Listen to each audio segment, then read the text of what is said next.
আমার আব্বু কিনে নিয়ে এসেছে মাংস। এখন আমি এইটুকু মাংস একা একা রান্না করে খাবো। এই যে গাইস, আর এই যে আছে আমার আপা এখন মাছ কাটা কেটে দেবে আমাকে।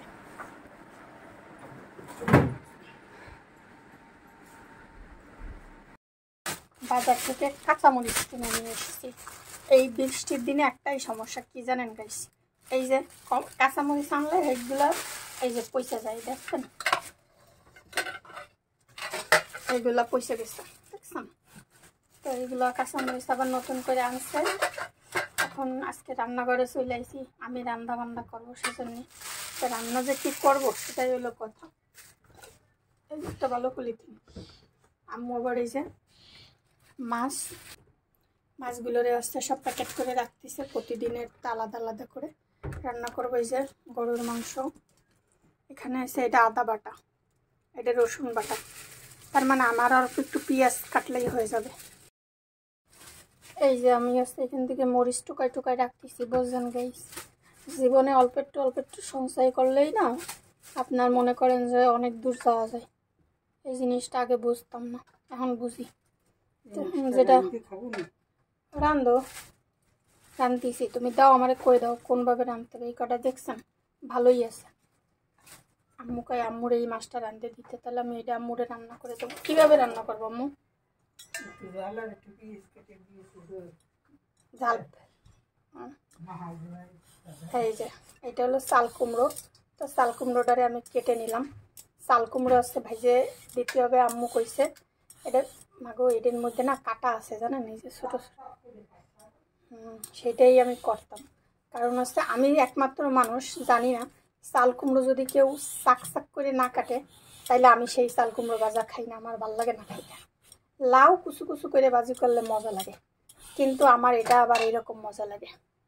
মোটামুটি শিলা হয়ে গেছে, এখন এটার আমরা কেমনে কাটি সেটা দেখাইতেছি, দাঁড়ান। আজকে রান্না করব একটা মাছ। তো ভাবতে পারেন শুধু আপু পানির মধ্যে মাছ দিয়ে কি রান্না, আরে না, এই যে দেখেন সব একবারে দিয়ে দিতেছি, বুঝলেন? পেঁয়াজ দিলাম, মাছ দিলাম, এর মধ্যে পরিমাণ মতো একটুখানি হলুদ দেব, একটু লবণ দিলাম পরিমাণ মতো আর কি। তুমি এনে কি আর আম্মু, মানে আমি রাঁধতেছি, ওনারা কইছি তুমি রান্না করে আসবা না, আমি একা একা রানবো, উনি এনে এসে উকি ঝুঁকি মারতেছে।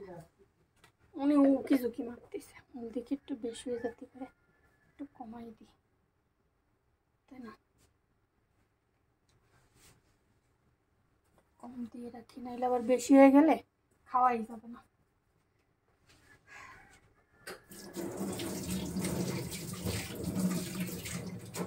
ও তেলই তো দিতে মনে নেই গাইস, কারণ তেলটা আগে দিয়ে লই। বাস তেল দিলাম, এবার লবণ হলুদ কাঁচামরিচ ও রসুন বাটা দিতে হবে। রসুন বাটার কথা ভুলে গেছিলাম। ওকে, এই যে রসুন বাটা, তো এখান থেকে একটু অল্প রসুন বাটা দিলাম, ঠিক আছে? এখন এটা এখানে আর একটা জিনিস দিতে ভুলে গেছি, সেটা কি বলেন তো? কাঁচামরিচ। কাঁচামরিচটা কাটা লাগবে। তো এই যে আম্মুর যেহেতু পেটে সমস্যা, এই জন্য আমি মরিচের পরিমাণটা একটু কম দিছি।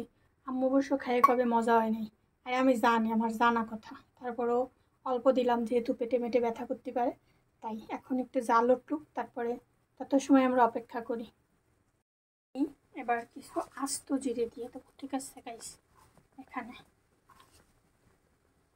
টাকার পরিমাণ মতো দিলাম। আমার তরকারির এখন একটু নাড়াচাড়া দিয়ে দেখি, মনে হয় হয়ে গেছে, হয়েছে, কিন্তু আর একটু হইলে হবে ভালো। লবণ দেখতে হবে।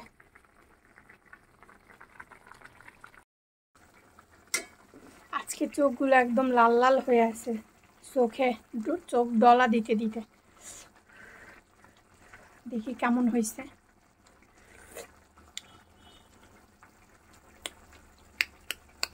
বলেন তো কেমন হয়েছে, বলেন কেমন হয়েছে? মজা হয়েছে। এই যে একটা তরকারি অলরেডি রান্না করা শেষ, এটাকে এখানে রেখে দিই গরম গরম। আম্মু আরে ওই তরকারিতে ভাত খাও।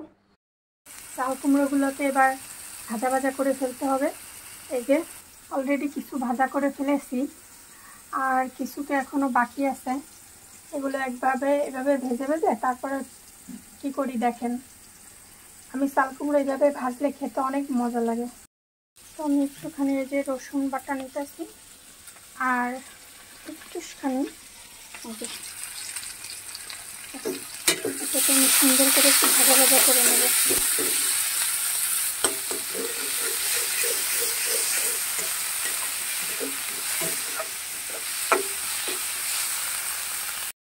আমি হালকা একটু জিরা বাটা দেবো এটার সাথে, বাস। এবার এটাকে আমার একটুখানি ভাজা ভাজা করতে হবে। আমার আসলে কী বলে, এই জিরাটা বাটা ছিল না তো, তাই আমি একটু পানি দিয়ে দিচ্ছি।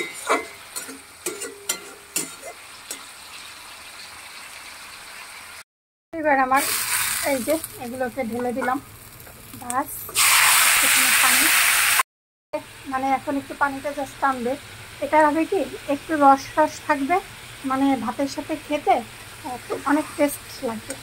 ঠিক আছে, এতটা থাকবে না, আর একটু কমাই ফেলাবো, যাতে এটা যেহেতু একটু মোটা মোটা করে কাটা, তো মানে কাঁচা না থাকে আর কি, কসকস না করে। এখন কাঁচা থাকবে না, একদম খুব মজা করে খাওয়া যাবে ভাত, গরম ভাতের সাথে। এই যে গরম ভাতের সাথে অনেক মজা হবে খেতে। ফাইনালি এই যে আমার এটা একদম রস টস টেনে গেছে, হালকা হালকা রস আছে। এবার এটাকে আমি নামিয়ে নেব।